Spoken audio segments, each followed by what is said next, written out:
Hello everyone समस्त को आउटे नुआ वीडियो को स्वागत जनावि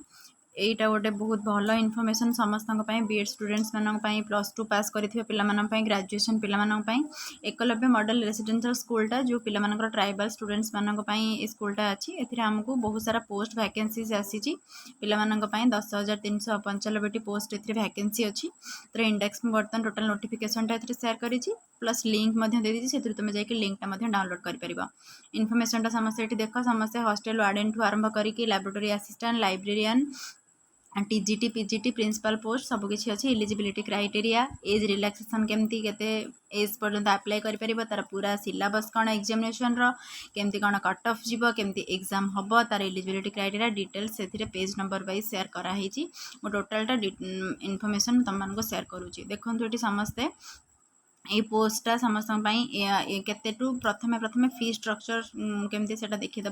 प्रिंसिपल जो मैंने अप्लाई करेंगे से 2,000 टंका ऑनलाइन मोड रे पेमेंट करेंगे पीजीटी पिला माने पीजीटी पोस्ट ग्रेजुएट टीचर जो मैंने अप्लाई करेंगे से 1,500 टंका फीस डिपोजिट ऑनलाइन मोड रे पेमेंट करेंगे नॉन टीचिंग स्टाफ्स जो मैंने रहिले से 1,000 टंका ठीक अच्छे एडमिट कार्ड तुमको तार NESTS वेबसाइट रे अवेलेबल हो date of examination teaching staff मानक टोटल हूँ 180 मिनिट्र एग्जाम हम 151 मिनिट्स एग्जाम हम non teaching staff admit card मिल जाऊ ये एग्जाम तुम कंप्यूटर बेस्ड टेस्ट नुहे कहीं OMR सीट अकॉर्डिंग तुम्हें मैंने जमी OMR सीट रे एग्जाम देती तो से अकॉर्डिंग तुम ऑफलाइन एग्जामिनेशन हम बट ऑनलाइन मोड रे तुम्हें अप्लाई कर SC ST पिला PWD कैटेगरी मानी नो फीस लिखाई 3 नंबर पॉइंट रे किसी फीस दवापाई पड़ो ना ठीक अच्छे तो बर्तमान ये क्वालिफिकेशन क्राइटेरिया लिखाई केते क्वालिफिकेशन केमती थिले पिला माने एटा भल भाव पढ़ी नेबे ये डिटेल्स रे लिखाई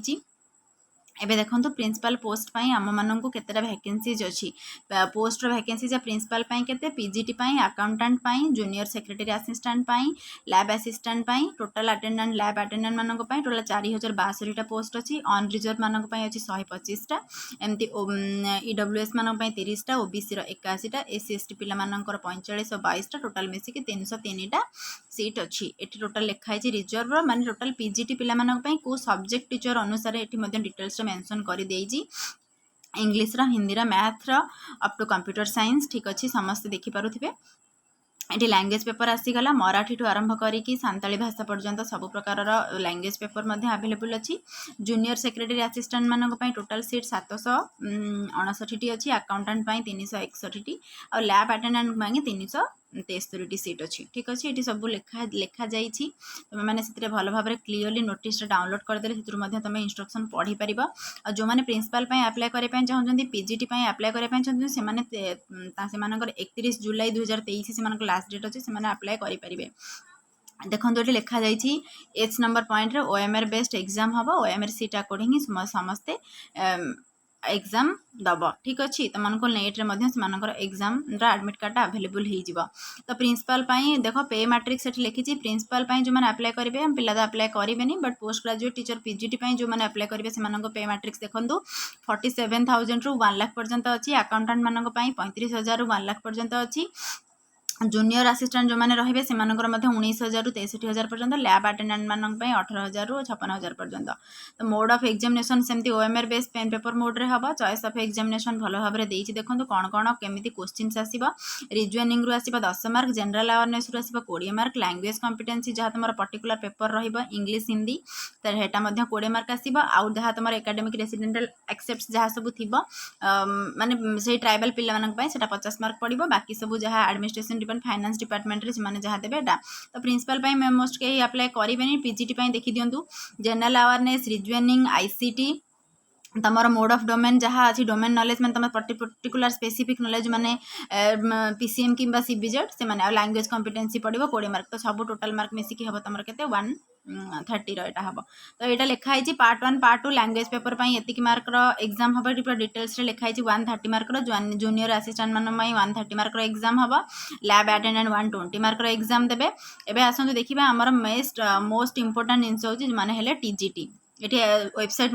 वेबसाइट टाक डाउनलोड वेबसाइट डाउनलोड करके तुमने डिटेल्सटा देखिपार ठीक अच्छे केते रु केते बाट तुमको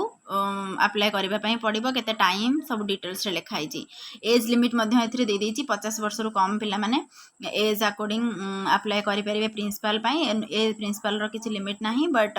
55 इयर्स पर्यंत जो माने एक्सीड करि नथिबे 40 एज रु कम थिबो से माने मध्य प्रिंसिपल पई पीजीटी पई अप्लाई करि परिबे एथिरे पीजीटी पई जूनियर असिस्टेंट लैब असिस्टेंट मानकर समस्तଙ୍କର कैटेगरी दे देची एक्सपीरियंस मध्य रिलैक्सेशन अल जो मानकर थिबो से मानक पई एज रिलैक्सेशन मध्य अछि एससी एसटी पिला मानक पई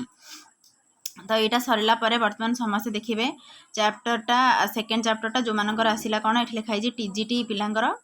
टीजीटी पिलांकर सिलेबस कौन केमती टीजी माने ट्रेंड ग्रेजुएट टीचर्स मानकर ठीक अच्छे ये तार देती फॉर्मटा टोटाल समस्त डाउनलोड करदे फॉर्मटा डाउनलोड कलापर समस्त डिटेल्स रे पढ़ी पारे केमती कौन अवेलेबिलिटी अच्छी अंडरटेकिंग लेटर कौन केमती सिलेक्शन प्रोसीजर स्टेट रे को एग्जामिनेशन रे कौन केमती अप्लाई कराहब ये डिटेल्स रे समस्त लिखाई तो जो मैंने अप्लाई करेंगे से देखिपारे टीजीटी रो इनफॉरमेशन टोटाल सबूर लिंकटा दे दूची टीजीटी पिला पोस्ट वैकेंसी रही बहुत सारा हॉस्टल वार्डन मानक +2 ग्रेजुएशन सब पिला ए पोस्ट वैकेंसी अच्छी तो यार लिंकटा मुझे दूची तुम मानू ये सैट्र जाकि समस्ते चेक करेंगे जार जदि डाउट किसी अच्छे मत कमेंट सेक्शन में काइंडली कमेंट करके जन पारे।